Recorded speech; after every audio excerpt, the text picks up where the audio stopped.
Hello, কেমন আছো সবাই? এটা আমার ১ম ব্লগ। তো ১ম ব্লগে আমি দেখাতে চলেছি যে আমি চুল কাটতে এসেছি। আমার বন্ধুরাও সব আছে, আমার ভাইপো আছে, ভাই আছে, সবাই আছে। তো এই দাদাকে একটু হাই করে দিলাম। দাদার নাম হচ্ছে কাশি। তো আমি এর কাছেই মূলত চুল কেটে আসছি ২-৩ বছর ধরে। চুলটা অতটা ফেমাস নয় আমার কাছে। আমার কাছে দাড়িটা ফেমাস। আমার দাড়িটা খুব সুন্দরভাবে ডিজাইনটা করতে পারে, শেভিং করতে পারে।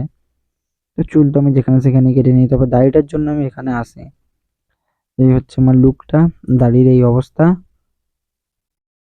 দেখে নাও চারিদিকটা ভালো করে ঘুরে। এরপরে চেয়ারে বসে গেলাম, অনেকটাই বাদ দিয়ে দিলাম। ১ম ব্লগ করছি তো তাই ঠিকঠাক করতে পারছি না। তাও কেমন হয়েছে বলবে তোমরা সবাই। আমার এই বন্ধুটা এখন ফেস ওয়াশ করবে।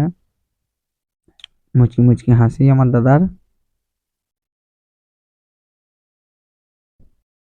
জানি না কেমন হয়েছে, ফোনটাও খুব একটা ভালো নয়, ক্যামেরা কোয়ালিটিও খুব একটা ভালো নয়। আর এদিকে আমার ভাইপো গান খুঁজতে খুঁজতেই ব্যস্ত এখন। ব্লুটুথ ডিভাইস কানেক্ট হচ্ছে না হোম থিয়েটারের সাথে। আর আমি তো চেয়ারে বসেই আছি এখনো পর্যন্ত। আমাকে মানে কাশিদা এলোই না আমার কাছে। কাশিদাকে অনেকক্ষণ ধরেই বলছি, রাত হয়ে গেছে অনেক। তো অবশেষে কাশিদার দাদা এলো। আমার প্রথমে চুলটা কেটে দেবে কাশিদার দাদা, তারপরে আমার দাড়িটা শেভ করবে কাশিদা। তো শুরু হয়ে গেছে।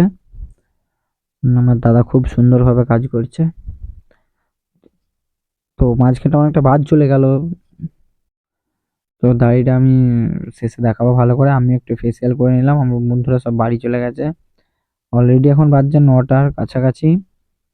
তো কাশিদা কিন্তু ফোনে কথা বলেই যাচ্ছে। হ্যাঁ, আমার চুলটা পুরোটাই, আমার দাড়িটা পুরোটাই সেভ করেছে ফোনে কথা বলতে বলতে। তো আরো একজন আমার দাদা এলো।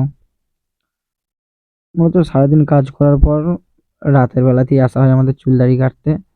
এটা হচ্ছে আমার ফাইনালি লুকটা চুল দাড়ি কাটার পর। তো আমি দাড়িটা ওর মতো করবো, ওই দেয়ালে যেই পিকচারটা দেওয়া আছে ওই পিকচারটার মতো আমি ঠিক আমার দাড়িটা করবো একদিন। তো ওটা আমি করে দেখাবো তোমাদেরকে। আর বাড়ি বেরিয়ে পড়ছি আমি, একবার কাছে থেকে দেখিয়ে দিই। পুরো সেলুনটা একটু ঘুরিয়ে দেখিয়ে দিই। খুব সুন্দরভাবে সাজিয়েছে কাছে সেলুনটা, খুব অসাধারণ।